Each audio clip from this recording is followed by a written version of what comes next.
Well, France has extended its state of emergency numerous times in the fight against terrorism, but have the prolonged measures really been effective? Should there be a stepping up here, or is the UK right to keep its terror level at severe? Let's talk to Olivier Guiter, an international security and risk consultant who's in central London. Morning to you. What impact has a very prolonged state of emergency in France actually had on attitudes and resources there? Look, the first obvious one is 10,000 soldiers on the streets of major cities protecting monuments, landmarks, religious buildings, as we've seen in Notre Dame, where the police was. I think the main aspect is seeing that you are in a case, in a city or in a country whereby terrorism fears are exacerbated. That's one. But the most importantly, behind the scenes, the state of emergency has allowed police to be much more efficient when it comes to fighting terrorism. So, for instance, in order for the police to enter a facility or a building hosted by a potential jihadist, they needed to wait a certain amount of time and couldn't enter the building at night. With the state of emergency, that has been changed. It's much more easier for police to have more means in order to fight terrorism, not going through a lengthy judicial process.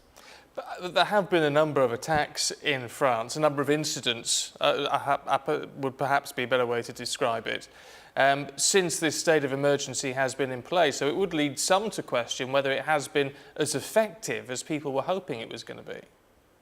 You're totally correct, but there's not a zero risk factor.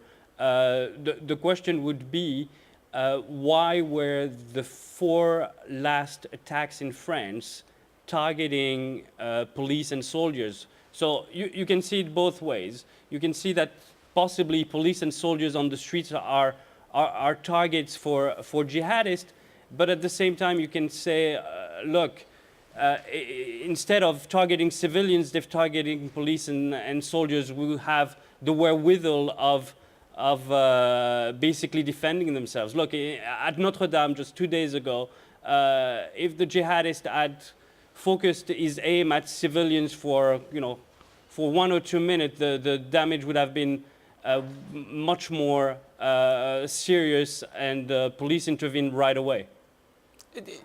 I know this sounds a bit of a cold question in a way, but it has to be looked at in the great scheme of things. It's a huge drain on resources, isn't it?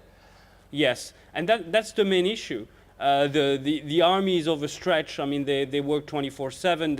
There's so much they can do, and it's been 18 months, as we've mentioned.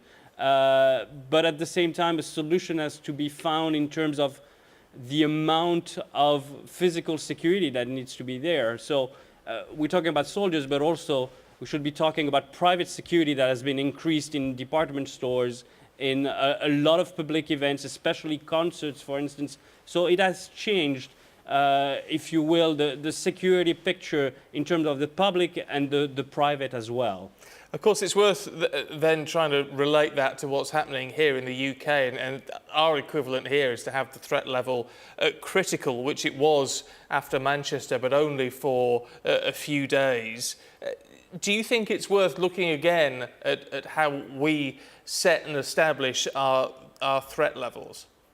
Yes, in a way, I would put to you that I think it was downgraded too early, especially with 2 concerning factors: was the run-up to the elections today, and also Ramadan, which is usually a time period for jihadists to carry out many more attacks. So, but you are correct. I mean, it has to be done through a limited time. So if there's intel, or if there's a specific time period that we think the public is more at risk, then the threat level should be upped, and I think soldiers should be on the streets if then there's not enough police. So, okay, Olivier, thank you for your time, your thoughts on that this morning.